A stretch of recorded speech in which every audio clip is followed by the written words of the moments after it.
reporting live.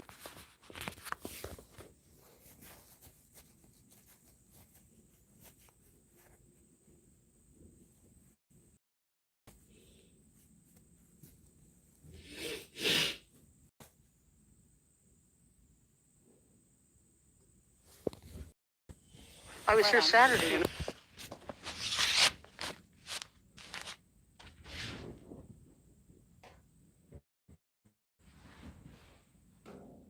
We're live. Okay.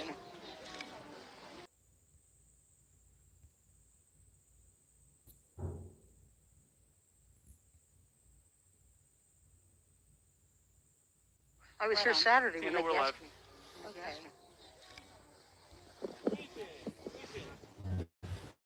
Backpack is like that. Yeah. Yeah, I know. You got it? Do you need a hand warmer? You need a hand warmer. Good evening, Status Coup. This is Tina Desiree Berg, and we are reporting live from Minneapolis, Minnesota. This is the vigil for Alex Pretti that is being organized by the nurses. A lot of grieving folks here tonight.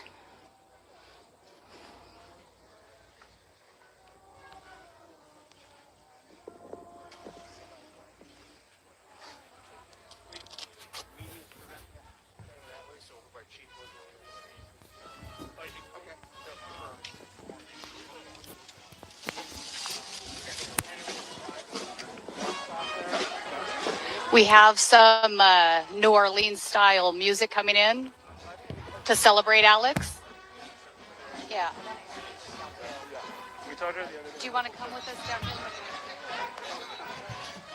Everybody, please stay out of traffic.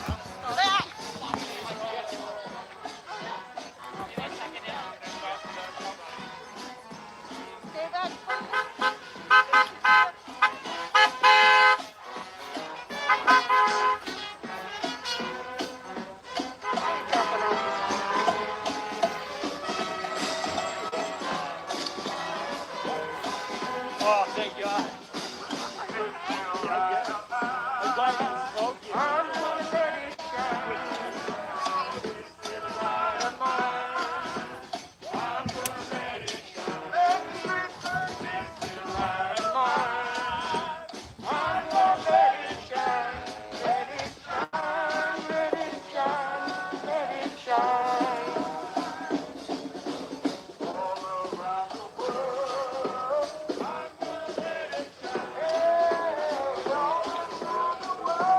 Oh, I have one.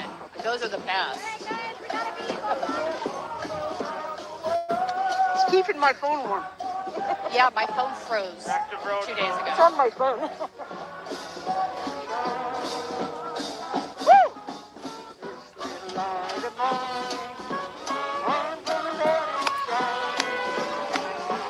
If you are just joining us, this is Tina Desiree Berg Reports.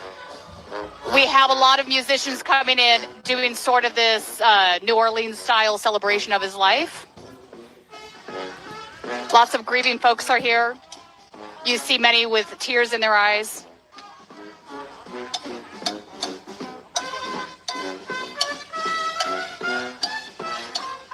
It was also reported earlier today that the Border Patrol agents, the 2 Border Patrol agents that were responsible for shooting Alex, are on administrative leave, which is different from what Greg Bovino had said earlier. However, I do want to point out that administrative leave doesn't really mean much. They're still going to be able to collect their paychecks while this investigating ourselves kind of thing happens. And I don't think we're going to see any charges. Normally, in a case like this, you would see the FBI open a civil rights investigation. We initially had the killer of Renee Good, Jonathan Ross. The FBI in Minneapolis had opened an investigation into Jonathan Ross over that, but that was shut down by the Trump administration, and the SA in charge that had opened that investigation resigned in response. And what basically with Alex Pretti's murder, we don't know who those Border Patrol agents are, but we do know that they're not going to be opening a civil rights investigation into them.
they closed it out. So when we first got there, there was an overwhelmingly large crowd spilling out into the street, obviously.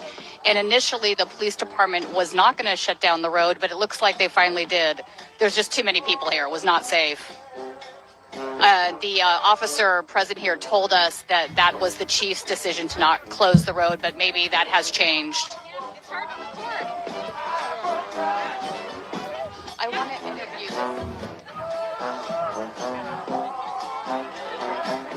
No? Whenever you think.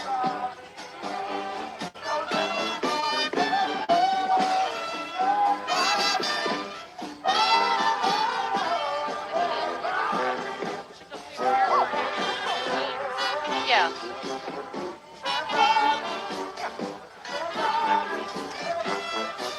See my face? No, it's up to you. Whatever makes you comfortable. I can see that you're crying a little bit. It's always a tragedy when a good man's taken. Yeah, indeed. So, I just met this gal, and she is somebody. You're a retired nurse, or you're still a nurse? I worked in housekeeping. I worked in housekeeping at the VA. I'm a veteran, Army veteran, and I received my care from there. And Alex worked in 2P, which is ICU. And I was in there a lot having to clean. And they only have 10 rooms in there and 6 nurses. So there's only 10 rooms and 6 nurses at the V where he was working at, the VA that... ICU, yeah. It's one of the worst duties. I mean, it's one of the hardest duties a nurse can do, working in the ICU. You've got 30 IVs running and reports running, and you've got people in various stages of whether it be, recovering from surgery, strokes, accidents, things of that nature. So requires a special type of individual to work in there, yeah. So after Alex was murdered, what were your... I came over here that afternoon when I heard about it. And I came over here and there was no protest going on at the time, but then all of a sudden the state troopers showed up and they hit us with CS gas. So I got gassed twice. Yeah. That was a brutal protest. We were there that day. It was probably one of the most brutal protests I've ever watched. How are you feeling now? Well, previous Saturday I was at the Whipple building and I had been sprayed by Homeland Security. We were on the sidewalk peaceably protesting. Yeah, we were on the sidewalk and they stood there for like 10 minutes eyeballing us. We were all in black, and then they charged us and pushed us up against the fence and hit us with spray. I don't know if it was bear spray, it was horrible, or pepper. I don't know. I've never been, being an Army vet, I've been gassed, okay? I can handle that. But that stuff is awful. It is awful. I can't imagine what it must feel like to know that they're not going to have a civil rights investigation into his death, or to look at the officers. I have no faith in the federal government at all. I raised my hand to uphold the Constitution and support and defend this country. But I have no faith in this regime, this fascist regime, as I call it, and the laws are being broken. ICE is not police, but they're behaving like rogue police. It's unforgivable. What the Border Patrol did to Alex is unconscionable. If I had been here earlier in the day, that would have been me over there, because I'm not going to I was raised, my mom was from Chicago, my dad was from Roberts, Wisconsin. I was raised with Midwest values. You don't treat women that way, and I'm a female veteran, but I know how to stand up, for people. I've been doing that my whole life. And I wouldn't have put up with seeing that. I don't care who it was getting pushed. Black, brown, yellow, green, it doesn't matter. That nobody deserves that from these people. They need to get the hell out of Minneapolis and Minnesota. They need to go back to their caves. I'm a firm believer they need to clear ICE out, bring INS back, and at that point, interview these rogue people. And if they pass muster, bring them on back in. Otherwise, kick them loose. That's how I feel. Okay, so that's an interesting point you're bringing up about INS. So for folks that don't know what that is, this was before the Department of Homeland Security was created. So I'm going back to the George W. Bush presidency. He created DHS. He moved many of the tasks that had been previously done by the FBI and others, INS, into DHS. Added ICE. That was a new thing. So, In my opinion, it's the worst thing that ever happened to this country, him creating that cabinet, because the Department of Justice could have handled it. I was working for Southwest Airlines at the time. That was tragic for us. You know, I never parked and pushed and unloaded so many aircraft in my life that day. You know, and I was out in Nevada when it happened. So we had one of the longest airports in the West Coast. So we were getting a lot of planes down over there, pushing and parking them. Reno, yeah. So I mean, it's high altitude, 6,000 feet elevation, 6,000 foot runway. So let me ask you this. Congressman Ro Khanna told us the other day that he's going to introduce a bill to defund ICE. He feels the same way you do, that they should bring back INS. Do you think he has a chance of making that happen? God, I hope so. I hope that enough Americans are watching at Minnesota stand up to these idiots. You know, I call them the 47. They don't even deserve to be called ICE. They haven't earned that title. They don't have the training. You know, they missed out on that last 8 weeks of de-escalation. You know, I was in security, armed security too. So I know all about that kind of stuff. So, yeah, you know, you're responsible for that. And they're saying only 2 guys unalived him. No, it was more than that. And it's on video. It's pretty obvious that he was murdered. Every angle shows that.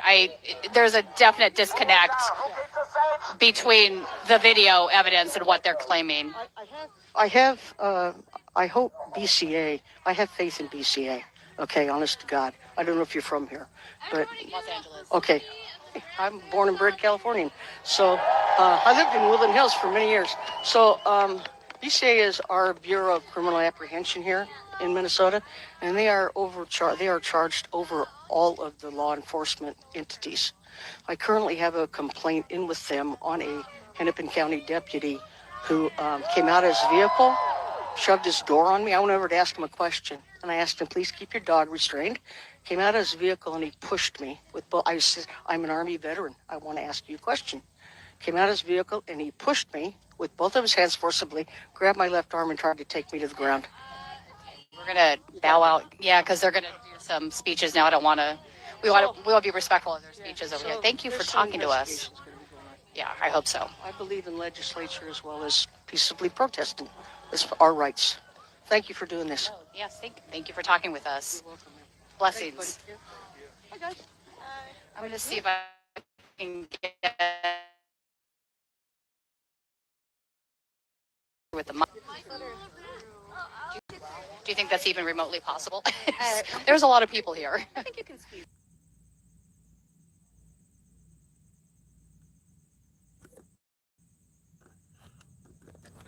In there. Do you mind if I squeeze? Try to get the. How far can I get away from you?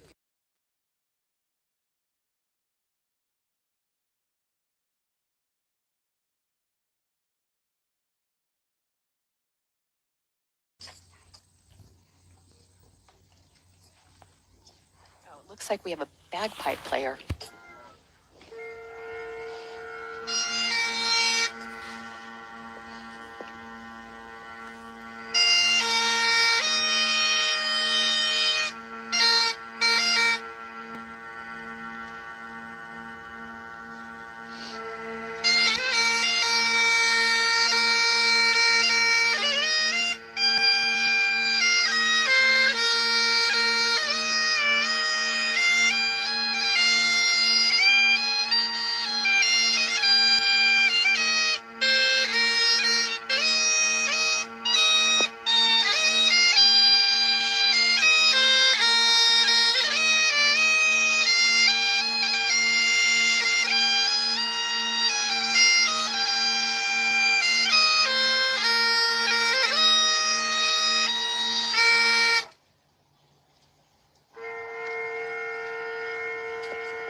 vibes. Thank you so much. That was beautiful. Okay, we have a couple people that want to say a few words, and I'll start off with Candy Matsky here. Thank you very much. My name's Candy Matsky. I'm a registered nurse representing M&A, Minnesota Nurses Association. I'm just want a tiny moment of silence, and then I will try to express the words of Amanda Gorman. She wrote this on the 24th of January, 2026. We awake with no words, just woe and wound. Our own country shooting us in the back is not just brutality, it's jarring betrayal, not enforcement, but execution. A message, love your people and you will die. Yet our greatest threat isn't the outsiders among us, but those among us who never look within. Fear not those without papers, but those without conscience. Know that to care intensively, united, is to carry both pain, dark horror for today, and a profound, daring hope for tomorrow. We can feel we have nothing to give and still beloved this world waiting, trembling to change. If we cannot find words, may we find the will. If we ever lose hope, may we never lose our humanity. The only undying thing is mercy, the courage to open ourselves like doors, hug our neighbors, and save one more bright, impossible life. Amanda Gorman. Thank you, Candy. That was beautiful. Who was Amanda Gorman? Oh, right. Okay. Would you?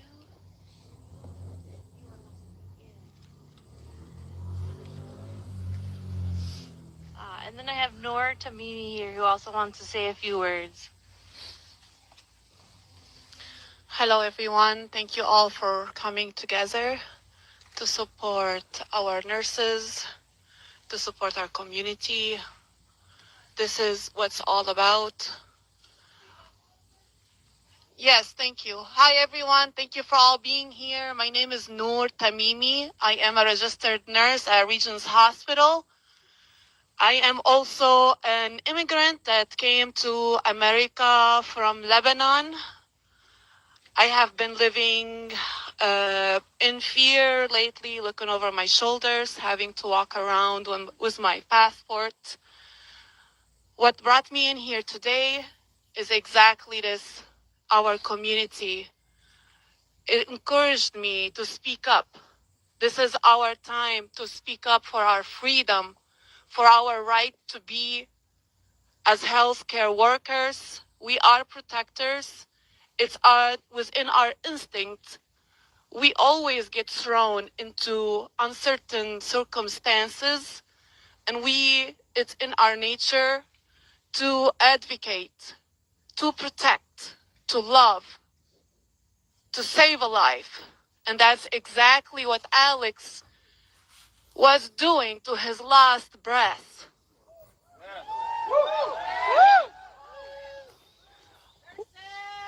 We are here grieving tonight. We are here supporting one another in a community. And as we all grieve together, we need to come together. We need to take Alex's journey and carry it in our heart, carry his compassion within us, and give from him to our patients, to our community, to our family, and to each other. This will not break us. Alex's name will never be forgotten. Alex will live among us. I take him in with me. I took him in with me to the hospital when I went to work. I drank my coffee and I remembered him. I had a piece of chocolate. I did not know Alex, but I know a lot of nurses. We all work together. We all show love. We show caring. To no matter what comes our way, keep doing what you're doing and carry Alex's love, Alex's journey. Go out on bike rides. Do not give up. Stand within each other. Stay strong, because this is what we are meant to be doing. And this time, we are not done yet. This is just beginning. We still have a way to go. We still need to speak up. We still need to stick together and protect one another and hold our community together, because what will it take? Who will protect us? Who is going to protect us? We protect ourselves. Who keeps us safe? We keep. Who keeps us safe? Who keeps us safe? Say his name. Say his name. Say his name. Alex, thank you for your service, for caring, for all your patience, for saving so many lives, for curing and caring with compassion to your very last breath. I wish you were still here, but we will carry on your journey from here on forward. I would like to take a minute for us as a community, as we're here today on the ground where Alex took his last breath, and take a couple deep breaths together for Alex in his name. So stand wherever you are. We've been all holding into our breaths. I have been noticing that within myself as well. Breathing has been very hard. This has been very painful, and you are not alone. So stand where you are with the intention to breathe for Alex, for Renee, for all those who are suffering the grief, for their families, friends, co-workers, our healthcare system that's struggling right now with ICE being present in our hospitals. ICE out of our hospitals. ICE out! ICE out! ICE out! ICE out! ICE out! ICE out! ICE out of our hospitals! ICE out! ICE out! ICE out! ICE out! ICE out! ICE out! Out of our schools, out of our hospitals, out of our communities. With that being said, let's get back to our breathing. Let's breathe. Sometimes that's all we can do. That's all you can do for each other, for your coworkers. When they're struggling, when they're suffering, when it's painful, breathe. So stay where you are right now and take a deep breath in. In a community, close your eyes, you can keep them open. Set the intention. Breath in and out.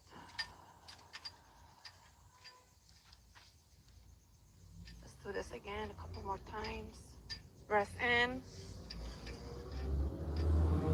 Hold it. Breath out.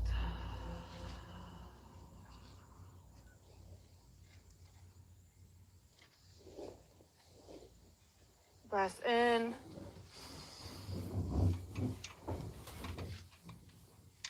Breath out.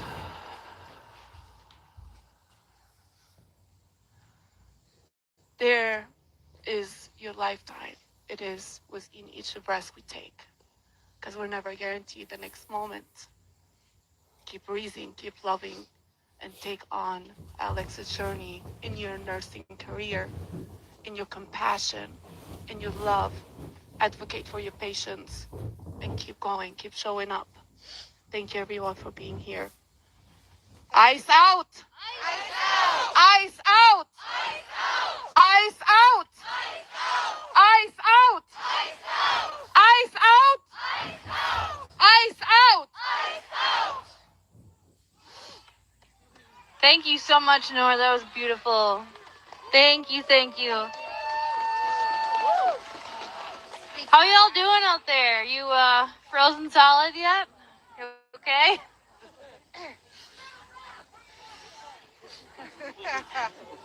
I am. Okay, I just have a little something to say, and then we might close it out with the brass band unless I meet up with other couple of people that wanted to talk.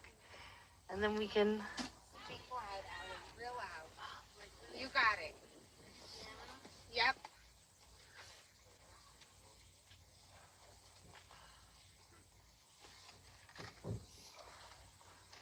All right. Again, everybody, hello. My name's Allie Marcanti, and I'm a nurse at United Hospital.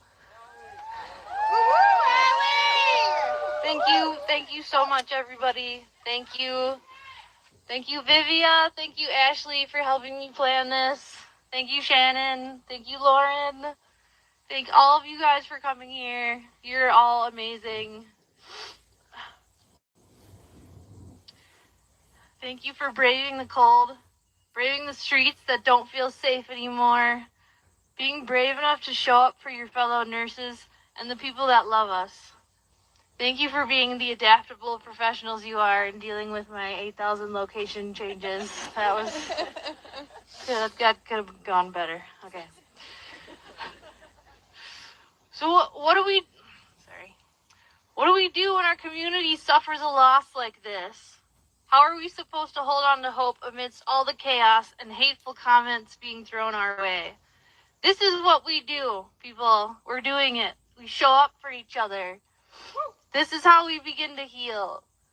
This wasn't where any of us wanted to be right now, mourning this brave young man. But we showed up because that's what we do in Minnesota. We show up.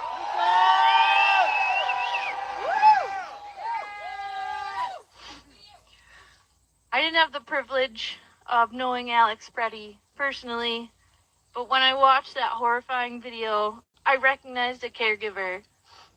He jumped in to help someone without a second thought to his own safety. After putting himself between the woman and the Border Patrol agent, he calmly attempted to de-escalate the situation. Nurses are unfortunately no stranger to verbal and physical aggression. We know what to do. You only ever de-escalate. Unlike the 6 or so ICE or Border Patrol agents that only agitated and escalated, Alex was the only calm professional. Reportedly, one of the last things out of Alex Pretti's mouth as he was being violently wrestled to the pavement was, "Are you okay?" Spoken to the woman he was trying to protect. He was a nurse until the very end.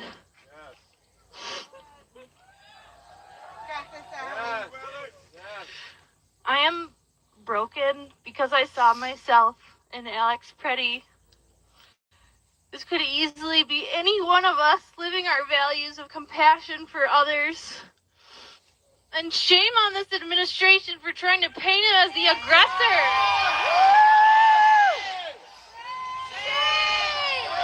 Shame.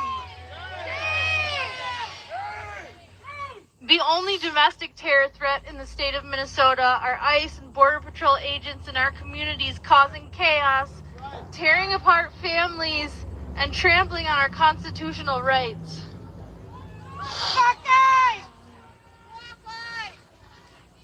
To Alex Pretti's parents, I am so sorry. Alex should still be here. Your son deserves justice, and you deserve a personal apology from Bovino, Nome, and Trump. That's right. To suffer the loss of your child and then to hear that garbage trying to justify a false narrative is an unimaginable reality that we are all struggling with. I hope it is some small consolation to you that nobody is buying the trash coming out of these people's mouths. It didn't work. We all saw the video. We saw what kind of man your son is. We stand with you in your fight for justice for Alex. There's a sign. Yes. There's a sign somewhere here that I saw that says, "Rest easy, Alex. We'll take it from here." You're damn right we will. This is how we honor him. We continue the fight.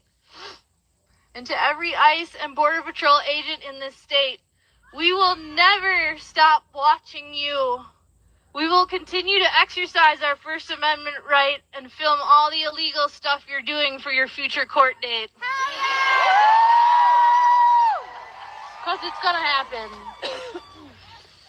We will never stop protecting our neighbors and warning them when you're near.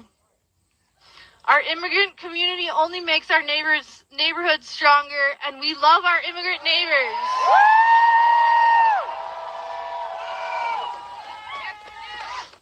We're fighting for our communities and the very democratic ideals that this country was founded on.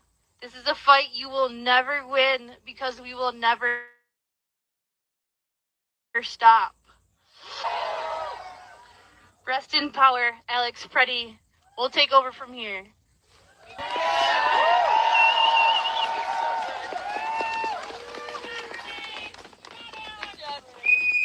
Say his name.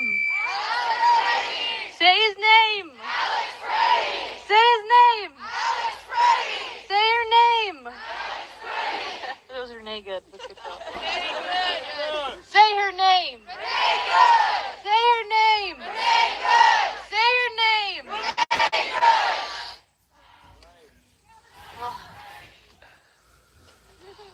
Sorry guys, I don't work really good when it's this cold out. I'm like an old car. I feel you. You're great, Allie. We got this. Thanks, guys. Okay, last chance. Is there anybody that I spoke to that wanted to say a few words? Going once, going twice. All right. All right. Hold on. All right. Can I say something? Did I talk to you online? Yeah. My name's Todd. I run Black Lives Matter. Oh, yeah, come on.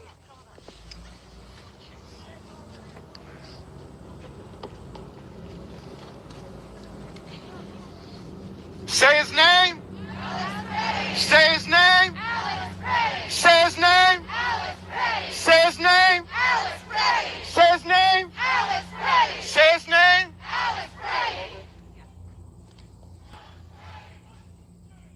We have lost now 2 lives in the city of Minneapolis due to negligence on behalf of ICE agents.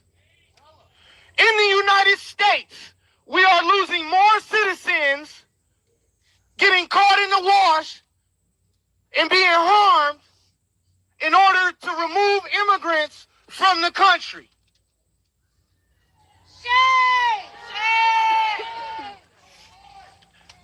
We are standing up for our neighbors who are being harassed by ICE agents. It says love thy neighbor. So when you see injustice happening, it's our right and it's our duty to speak up. We're all speaking up right now by bringing your bodies into the mix. Say his name. Say his name.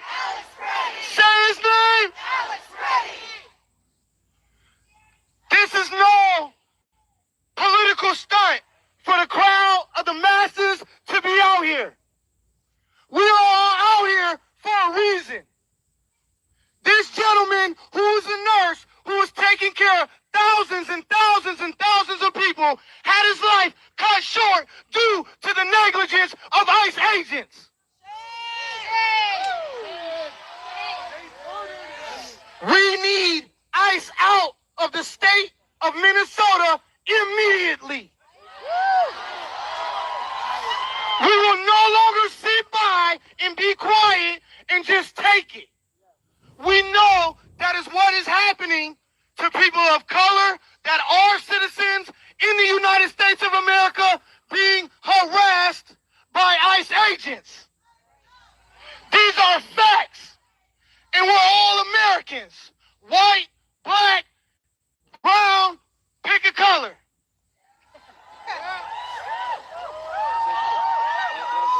No more. Every single person out here deserves a round of applause for yourselves. This is what it looks like when you stand up, come out as a protester, maybe by yourself, not knowing what you might be confronted with, the dangers, leaving your families at home, them kissing you, them loving on you before you walk out of that door, because you never know what might happen because these ICE agents are so reckless. And all we want to do is have a simple ceremony peacefully and show love to each other. This is our right. We want ICE out now. ICE out! ICE out! ICE out! ICE out! ICE out! ICE out! ICE out! Bring us to the table. This is a national problem. And we got real community leaders that need to be at the forefront having these conversations with the state representatives. ICE out! Thank you so much. What was your name again? Ty. Thank you. Thank you, sir. ICE out! ICE out! ICE out!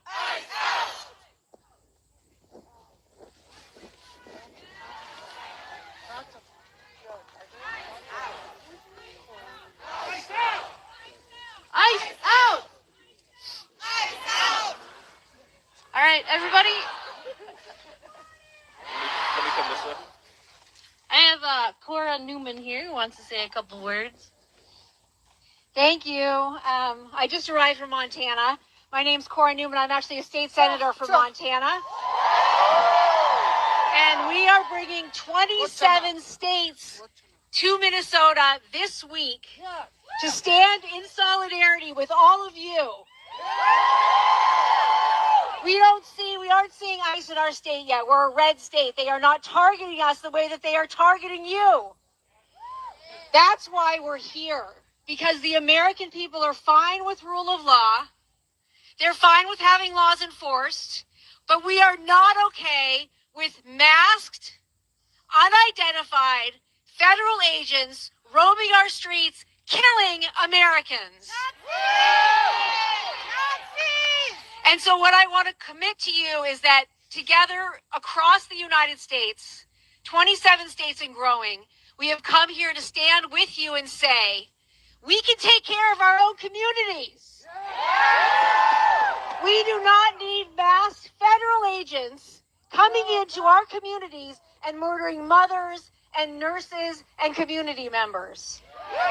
So I'm grateful that you all are welcoming us here. I promise you we are going to fight all across this country and all of the states that we represent to say no more violence in our streets.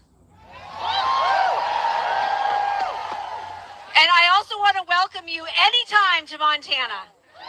We love you. We love you, Minnesota.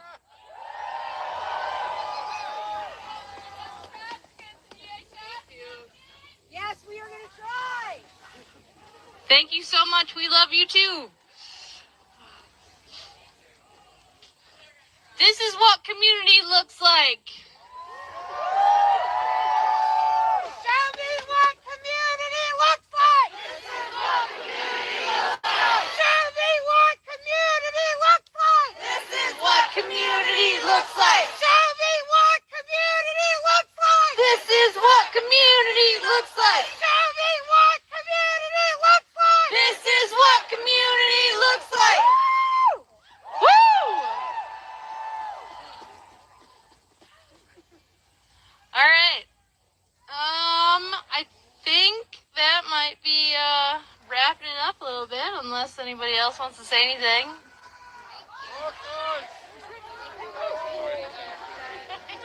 So I'm looking out across the crowd trying to get a measure of actually how many people are here tonight.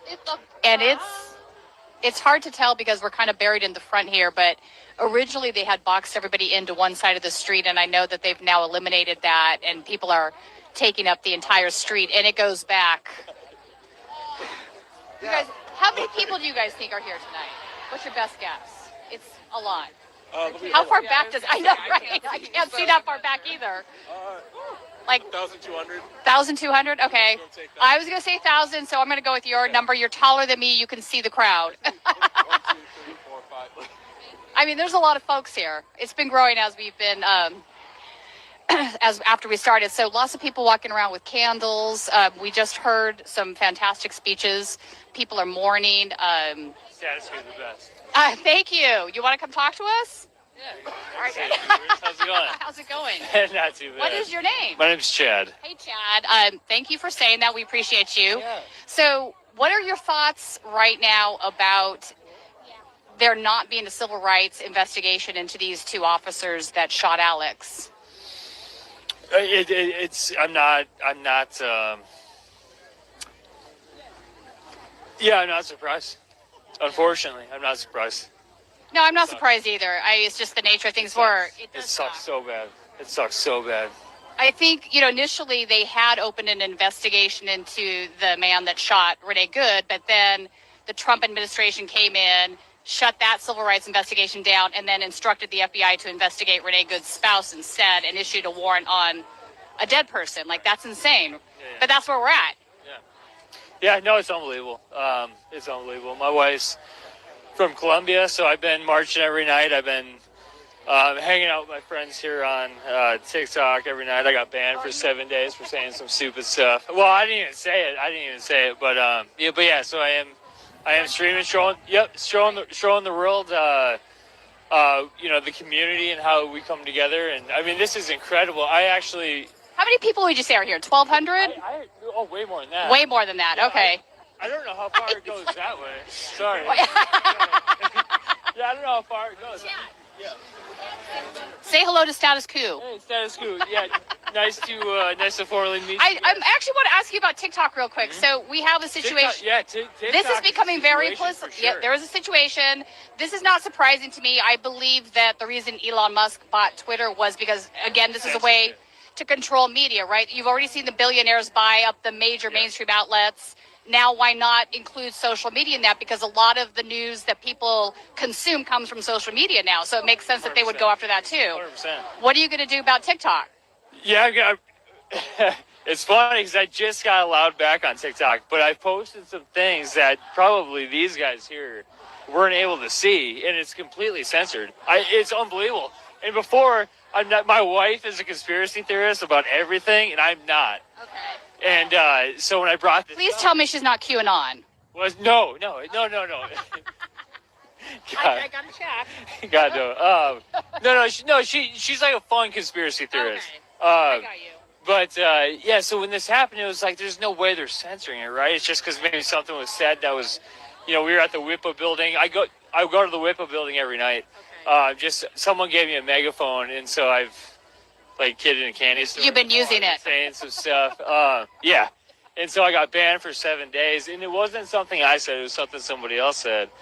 And but anyways, I forgot where we were. That's all right. I was just wondering what you thought about Trump taking Trump investment firm, I believe I should clarify Trump's that. a piece of shit. And it's funny because I'm center, I'm center right typically. That's all right. Say hi. Hello. Thanks for coming out tonight.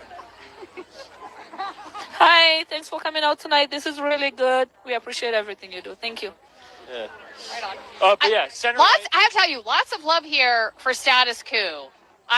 Everywhere I've been going, everybody's been giving us love, and in fact, I have to tell the audience about this. Last night we got back to our hotel rooms about 11 o'clock, and the hotel staff had left these little care package goodie bags at our doors with a note that basically said, self-care is really important in times like this, and we appreciate you. I know, I'm getting all teary-eyed about it. It was awesome. There was chocolate in there. There was Gatorade. I feel clams. Yeah. No, it's awesome. You guys are the best. And you and there's one or two more that. Yeah, JT and John. Yep. And then just one or two more that I used to follow. And finally, my wife was like, "Do you care about what's happening?" And I was like, "Yeah, I do." And she's like, "What are you gonna do about it?" So I've been out every single day since. So yeah, a lot of times I ain't been home. I just got off work and I called my wife. I was like, hey, I'm gonna probably not see you again tonight. Yeah, it's amazing. What an awesome community. Oh, awesome. That's the thing. The sense of community here in Minneapolis is very strong. I'm 55. I've been doing this since the 90s. Stop it. No. Yeah. No way. Oh yeah. But I know I'm 55. But I have never ever had an experience where I came back to a hotel and had that, like what I had last night, and that just was really touching. And to me, it speaks volumes about the community and the quality of commitment that people have here in Minneapolis. And it may not be, there's a lot. It's heavy now, right now. But if you were to come a year ago, you might have still gotten the same treatment. Minnesota people are amazing. I don't know where you guys are from, but okay. Oh shit, yeah, no, it's amazing here. And thank you so much for what you do. No, thank you, Chad. Thank you. You guys are the best. Status Quo, you guys are the best, and your fans are awesome in there. There's a lot of great community. Yeah. And Russell Duke, what's up, buddy? I know he's watching. What's up, Duke? Yeah, thanks a lot. Thank you for talking with us, Chad. And we're going to listen to some of this brass music now, but I do want to say this since we just got that shout out. If you are not a member, please consider joining Status Quo and becoming a member.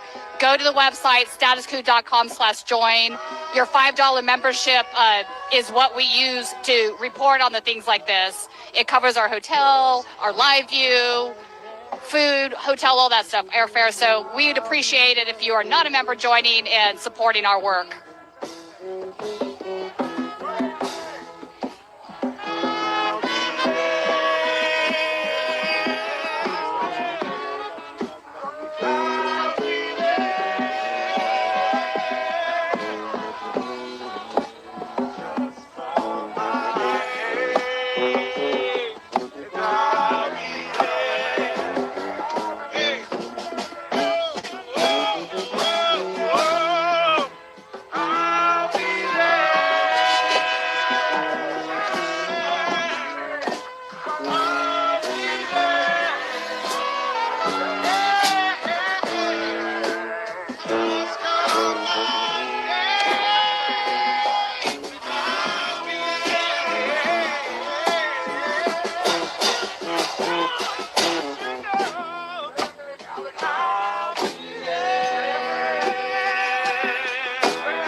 A great sign over here that says trust your eyes, not the lies.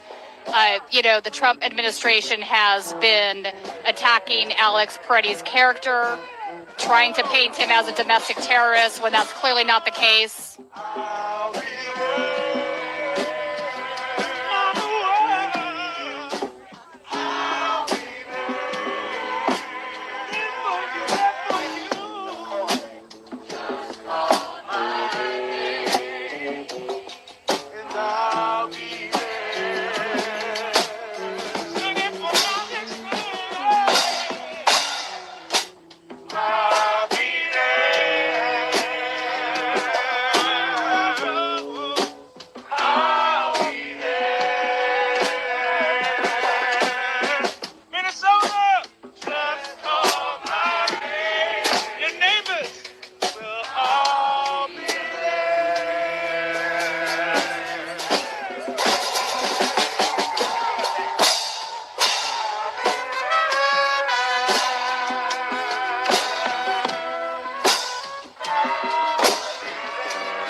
sending Alex Pretti off with this beautiful celebration, brass band, sort of reminiscent of what you would see in New Orleans. We're going to take a walk through some of the rest of the crowd. I do want to show folks the memorial that has been set up here on the street. There have been people standing here at the memorial 24 hours a day, keeping it guarded because they don't want the police or anybody else to take it down. Are we able to see? There's lots of people holding candles. Actually, you know, now that I'm walking out here, the crowd might be bigger than 1,200. There's a lot of people here.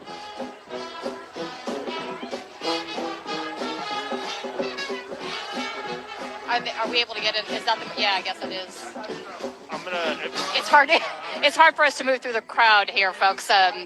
Bear with us.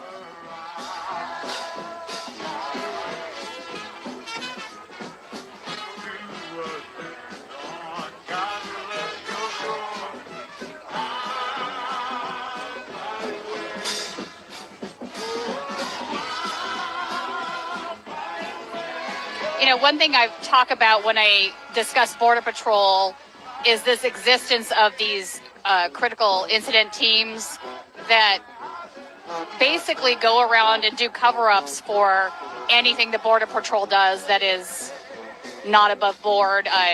This is not the first time we've seen them murder people, straight up murder people. And it sort of is feeling like that's what's happening with this particular situation. The fact that the FBI is not opening a civil rights investigation, looking into it, is not great.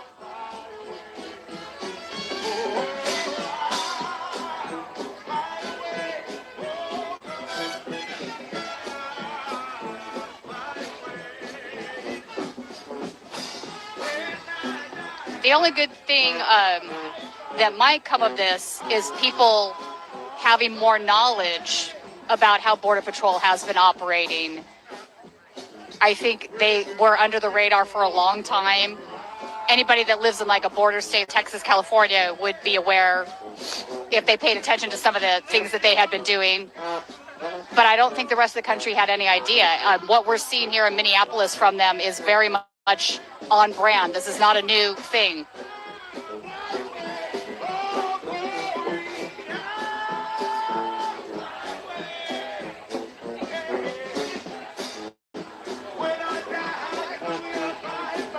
People dancing now over by the brass band and singing.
All right.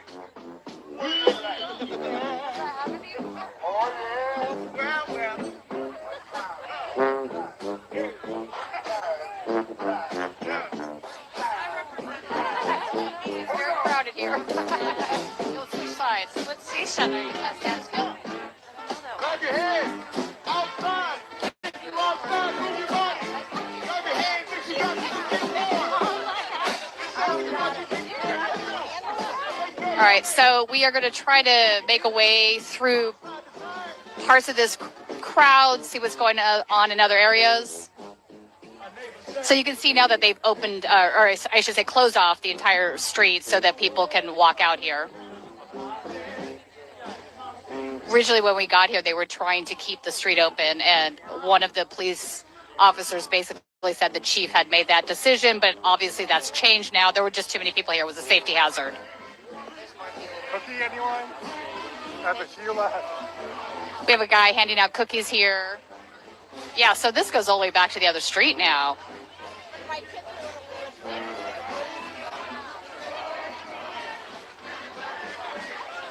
Okay, here we go. So, yeah, this is a pretty large crowd.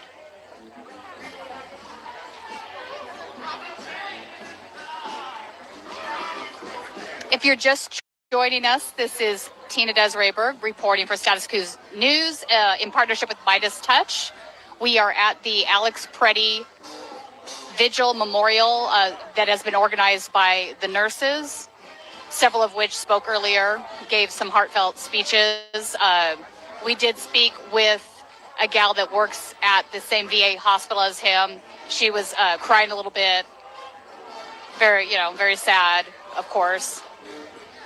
But we've also seen a celebration of his life with the brass band, people dancing.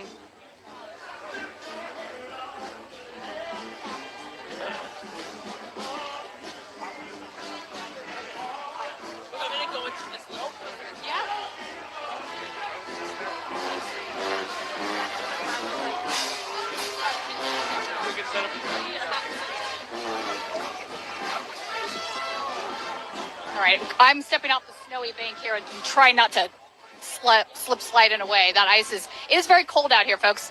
Just to get an idea of how cold it is, my phone literally froze yesterday.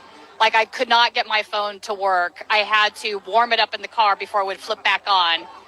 So it is cold out here. Do you know what the temp is today?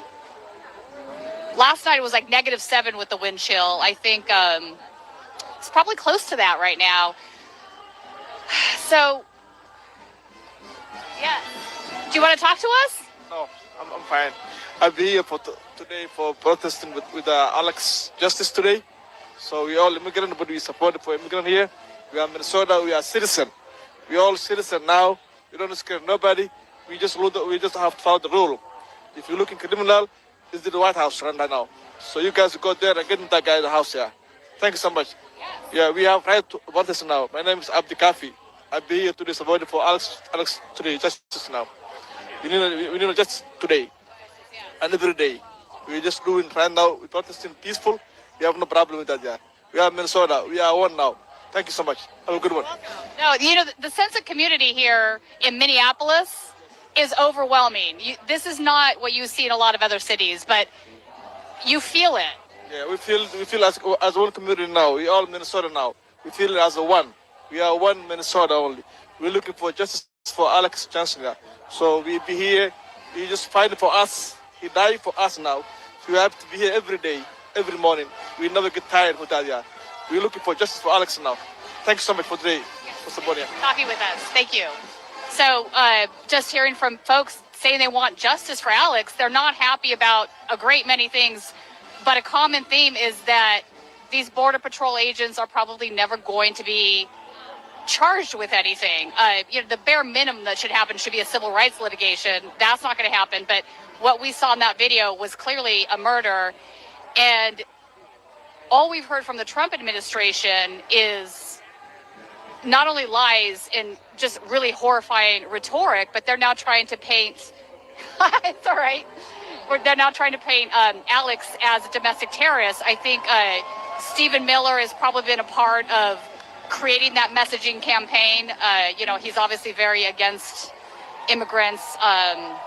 He's been a big fighter for this ramp up to what we've been seeing in all these cities from Border Patrol and ICE. So the two Border Patrol agents that shot Alex are on administrative leave, but that doesn't really do much. Basically, when you're on administrative leave, you still get a paycheck.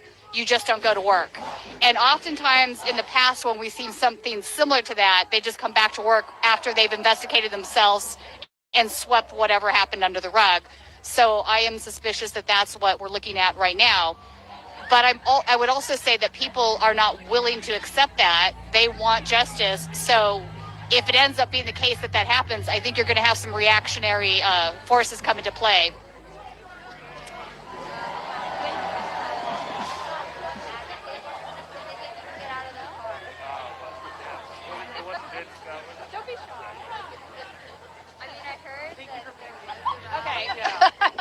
So lots of people like come and say, we love that you're here, but I'm too shy to talk to you. So, all right, I got you.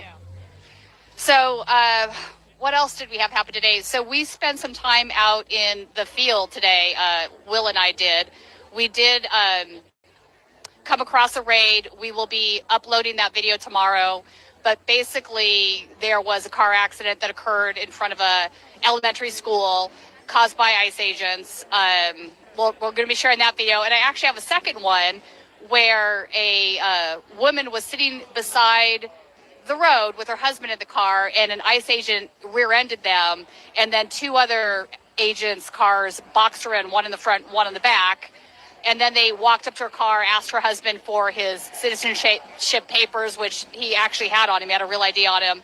They harassed her. She went to get out of the car because obviously there was car damage. They had hit her car. And the agent was pretty much telling her that if she got out of the car, he was going to arrest her. I mean, this is crazy. They hit your car. How are you supposed to get compensation or justice for the damage that they've caused to your car if you can't even get their information, right? She wasn't able to get their license plates because she was in the car. But having said that, they probably weren't the accurate license plates because these guys are driving around without accurate license plates, as we all know. So we're going to be uploading those later. So tune in for that. And then we also have an interview scheduled tomorrow with a guy that has been tear gassed. I'll leave it at that until we get that uploaded. So let's see if we can find some more people to talk to.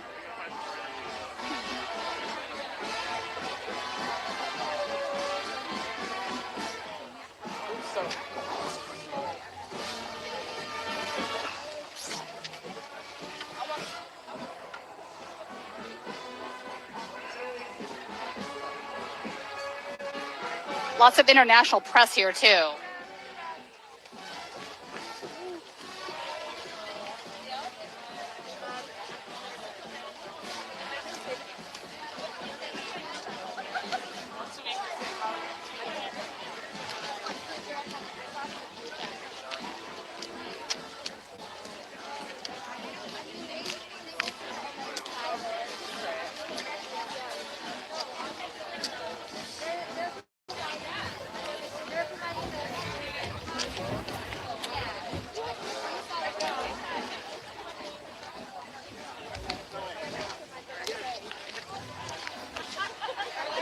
So we can see there's people all the way down the street.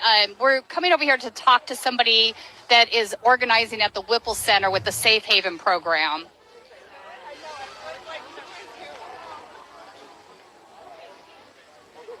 My toes are frozen. It's so cold.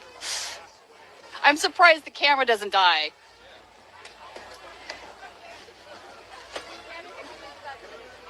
Is that okay? Okay. Yeah. Hello. Hi. I had to come find you. I have a deep interest in the Safe Haven program, and you're volunteering with them a little bit? I'm not volunteering with them, but I've been stationed or set up at the Whipple building for the last 5 days or so and gotten to know them and trying to help coordinate with them and get them set up and get whatever they need. What is your name? I'm Megan Voiles. Megan Voiles? Okay, so the reason I wanted to talk with you, let me explain to the audience what Safe Haven is a little bit, because they're like, what's Safe Haven? I will tell you. So there's Go by Haven Watch now. Oh, Haven Watch now. Okay, so Haven Watch. So this is a group of volunteers that are basically getting blankets, burner phones, clothing, jackets, things for detainees that are released from the Whipple building, because my understanding is that they have been releasing these detainees into this insanely cold weather with not enough clothing on them, no phone, no money, and in some cases, I've been told they have dropped some of these folks in the woods area, which is a death sentence in this cold. Like, that's just shocking to me. So tell me a little bit about, You're fine. Okay, tell me a little bit about what you know. So it's not just Haven Watch now. There's a few other organizations who are coordinating to pick up the people who are dropped on trails in the middle of the woods at parks to make sure that they also can get home safely. Haven Watch is generally looking for cash donations or gas cards or burner phones to be donated to them so that they can get people home safely.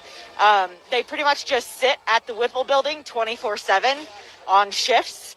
to make sure that everyone gets home safely, because people get released 24/7. It ticks up at night generally. Really? Yeah, it does. So there's more people who are getting released at night than during the day. There's also just families showing up and waiting and praying that their families is going to get released too. So now, are the individuals that are being released, are they American citizens that were picked up? Are they people with green cards, various different? Yeah, so the vast majority of them are U.S. citizens. Of course, Haven Watch doesn't really care what the status of anyone is, but the vast majority has been U.S. citizens. A few of the ones who aren't, most of those, like, as far as I know, all of the ones who aren't U.S. citizens are here on legal status of some kind. So that's what I was kind of curious about, because I was assuming they want to deport everybody. So why are some of these folks being allowed to leave? And I know in Los Angeles, for example, they were scooping up all kinds of American citizens, and they were holding them and releasing them. What is some of the worst releases you have seen? So they're basically being tortured in the Whipple facility, mentally tortured. Some of them aren't allowed to eat. If they piss off an officer, then they just won't get food for that day. They're not allowed to go to the bathroom unless they beg and plead. They're people who are just going about their day. After they murdered Alex Pretti, then a lot of the people who are out here protesting ended up getting scooped up and at the Whipple building. So there's all kinds of people. Yeah, please be careful.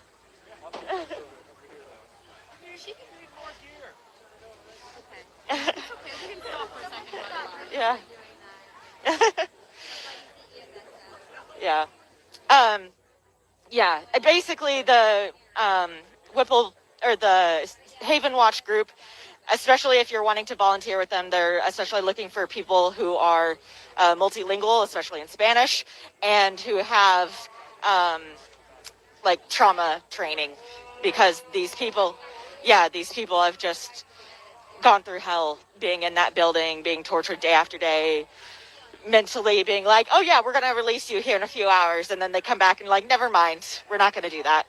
And just going back and forth. So they never know when they're going to get released. They're never on solid ground. They're just completely alone in there with no way to contact home. A lot of people, they are trying to get out their like alien identification number to people so that their family would be able to contact them, because their family can't contact them unless they have that number, but they can't get that number from DHS or ICE or anyone. Yeah.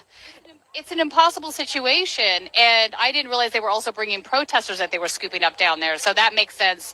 I will say that I did have someone that I spoke to didn't want to go on record, obviously. It's a little bit scary for folks out there right now, because you've got Kash Patel basically saying, I'm going to now start monitoring all of the signal chats that the organizers are organizing in. Yeah. I have no idea what kind of a criminal predicate he would use to justify that. Generally, when FBI opens up investigations into like suspicious of domestic terrorism or something, and normally these are people that are like posting photos of pipe bombs. Let's be clear; these are people that are generally could be doing some scary stuff. But this is how politicized that this administration is. They're basically saying we're going to open up these investigations into people that are not doing anything other than exercising their constitutional rights. I've been in several of these rooms. You can look into me, I guess. I haven't seen anything that has even remotely indicated any sort of level of domestic terrorism. So this is a crazy thing. But I also think that maybe he's saying this because he wants to sort of chill the activity, chill the First Amendment as the end game. So I did talk to a woman, so this is the long way of me getting to this, who basically told me that there had been a woman who was pregnant and they had her chained up. Yeah, I mean, I know that they've been raiding hospitals this lately too, and they have been trying to like put people in handcuffs in hospitals, even though you can't do that under a civil process. It's only if it's like criminal process that they can do that.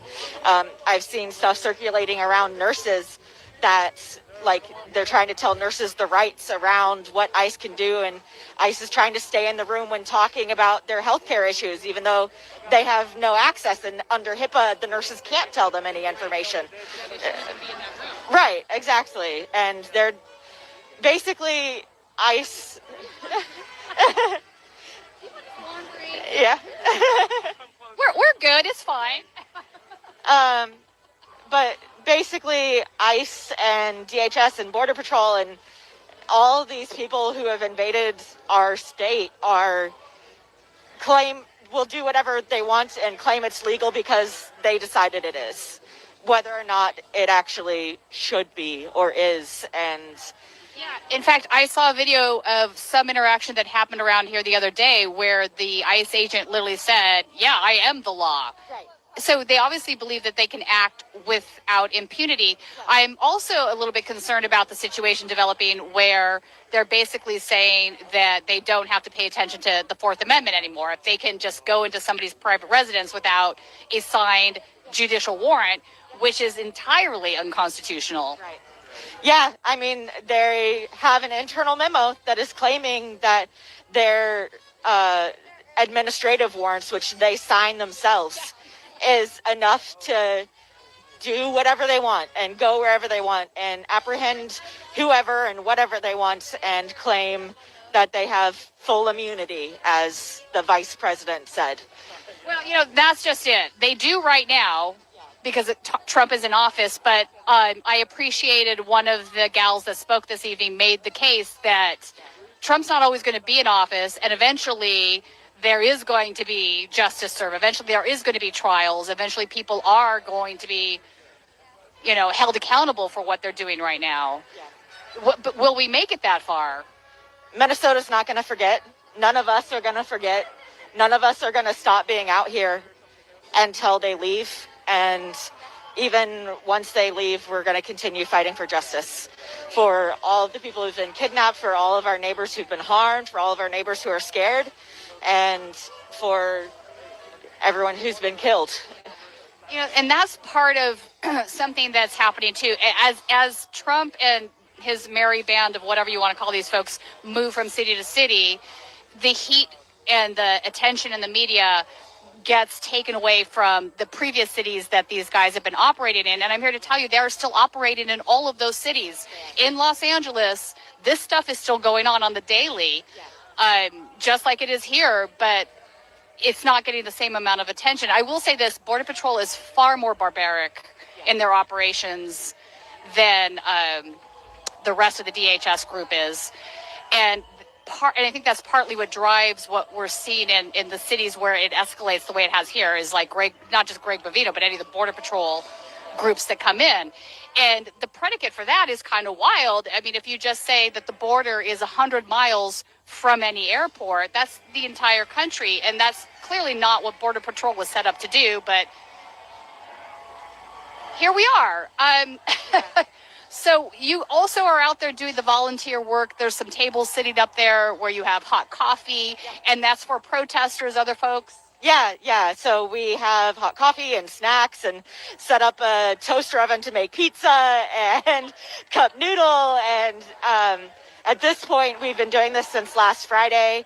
And probably at this point, we put a bunch of money into it at the beginning, but now like 75% of what sits on the 4 folding tables that we've got out there have just been donations from the community to help make sure that people are fed, that people are warm, that they keep coming out and feel supported coming out.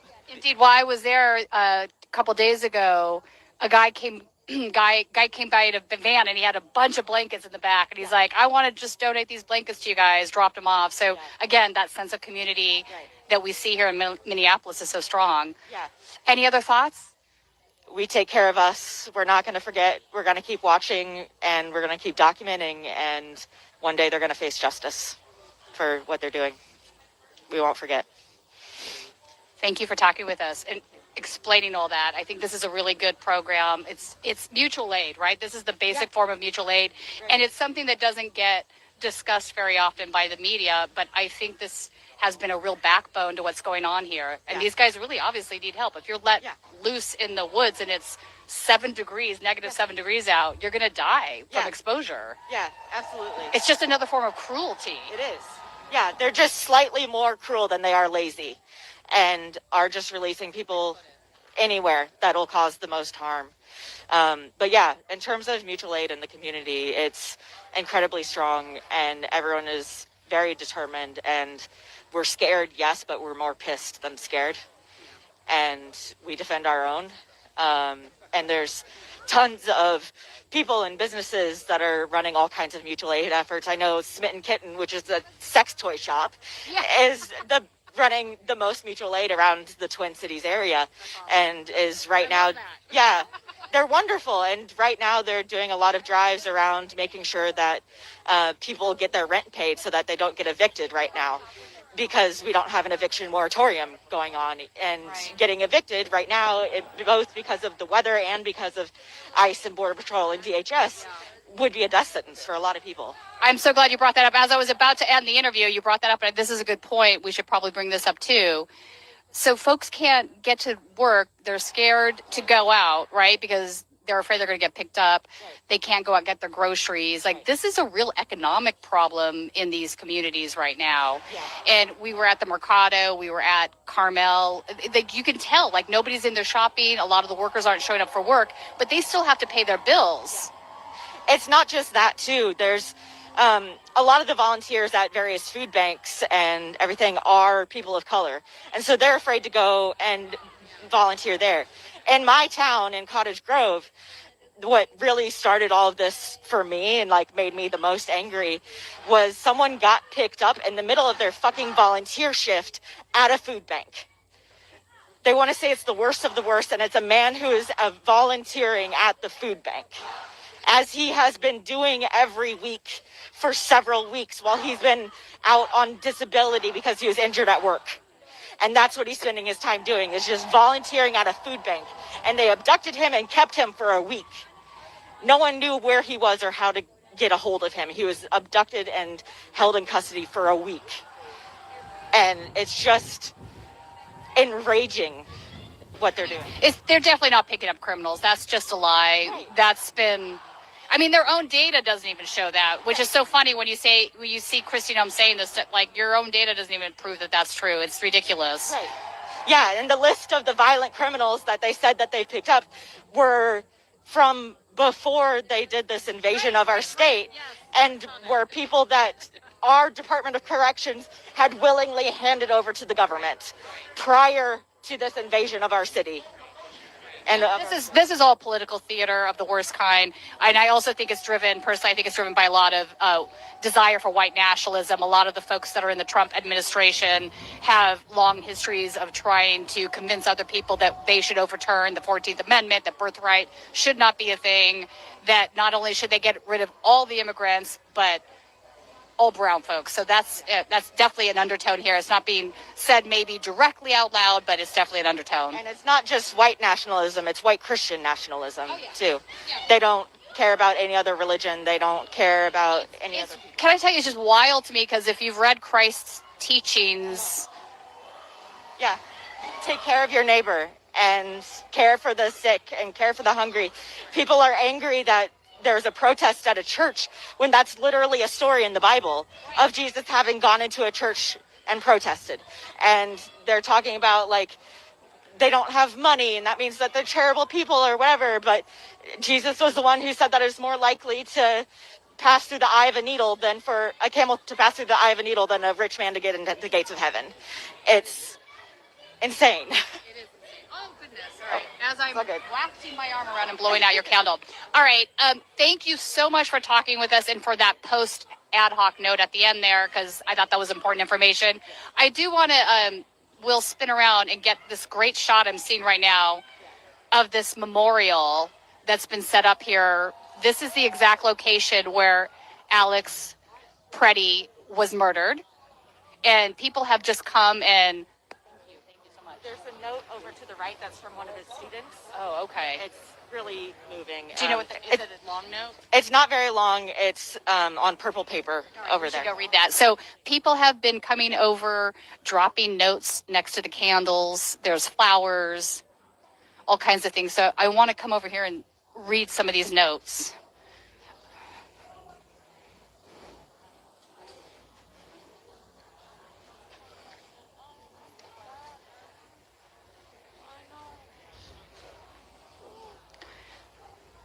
This one says, God grant us the serenity. Hi there. To accept the things we cannot change, the courage to change the things we can, and the wisdom to know the difference. Alex Pretti stood. We have a young one here lighting candles. It's so touching.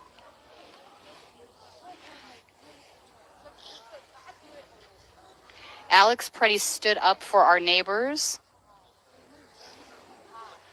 He was murdered by ICE goons. Greg Bovino, Tom Homan, Christy Nome, J.D. Vance, and the pedophile Donald Trump, and every single person who supported them. Do not forget, do not forgive.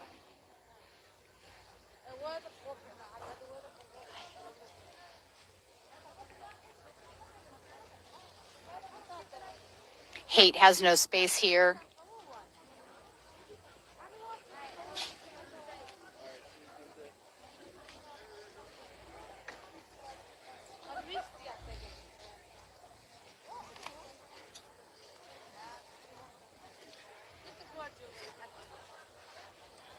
Thank you, Alex, for your sacrifice.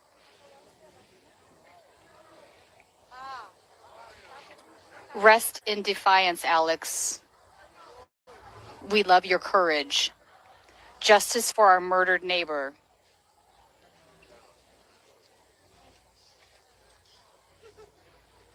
I think my toes are ice cubes now. Oh, yeah, I can't feel them anymore. Right? It's really cold out. This is just a really beautiful memorial.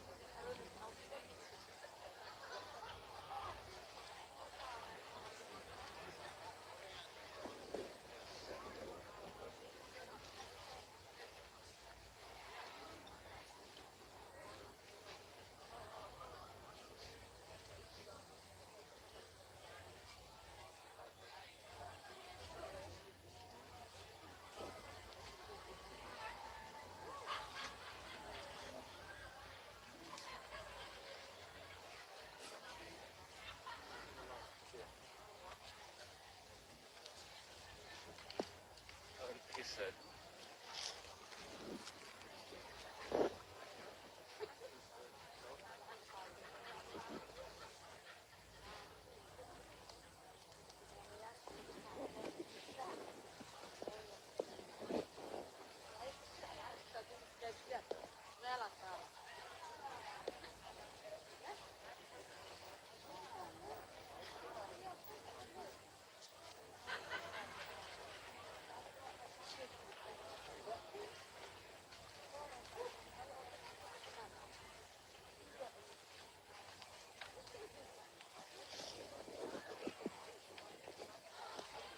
I just, as you're looking at this beautiful memorial with all the lit candles, I wanted to give you an update. Ken Cliftonstein has done some research and it has some original reporting on this, but two senior national security officials tell me that there are more than a dozen secret and obscure watch lists that Homeland Security and the FBI are using to track protesters, both anti-ICE and pro-Palestinian, quote-unquote Antifa, and others who are labeled as quote-unquote domestic terrorists. Obviously, these folks are not domestic terrorists. This is just the Trump administration politicizing law enforcement. Meanwhile, we have neo-Nazis making pipe bombs in their chat rooms, and apparently that's no longer something that Trump cares about, which is a little bit scary, quite frankly. Ken goes on to say, I can reveal for the first time that some of the secret lists and applications go by code names like Blue Key, Grapevine, Hummingbird, Reaper, Sandcastle, Sienna, Slipstream, Sparta, and a few others. Some of these, like Hummingbird, were created to vet and track immigrants, in the case Afghans seeking to settle in the United States. So that's some scary stuff. It's not surprising, but it's a little bit scary. Wanted to mention also that there is another big march planned for this Friday that we will be live streaming from. And again, just want to mention, if you are not a member, please consider becoming one. It is your membership that allows us to come out here and report on these very important stories that often fall through the cracks. So we want to do more of this, and it costs money. Please go to statusquo.com/join. That $5 is what helps pay for our hotel, our airfare, our food on the road, the live view, and all the other things that it takes to bring you these stories.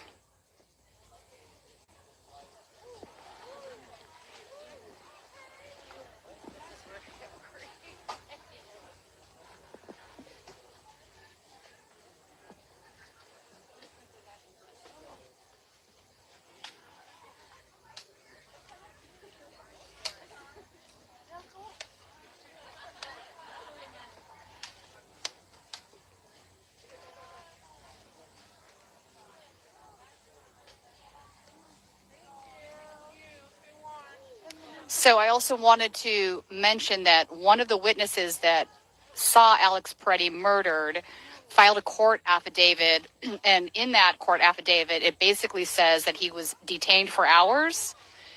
He watched the agent shoot him, and whether I knew him or not, he died for a cause. And I think a lot of people feel that. They feel that his death wasn't in vain, that it was for a cause that mattered to a lot of people.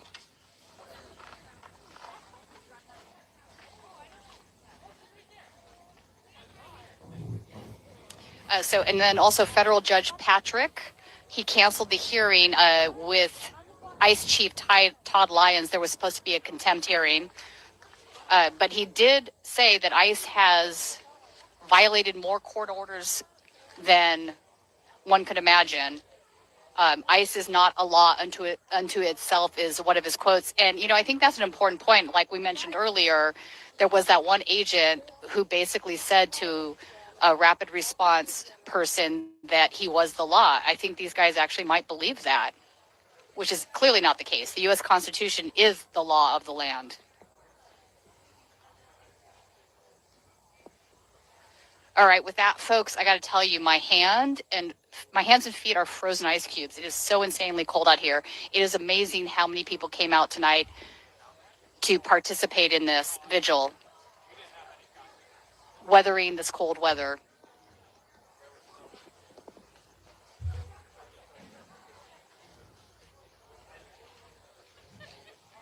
My hand is so cold.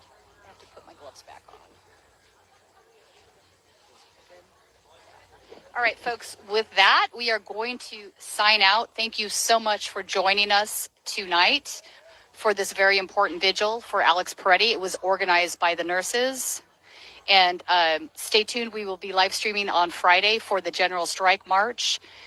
We will be out in the field tomorrow recording more things. And we do have some new content about what happened today to release tomorrow. So stay tuned.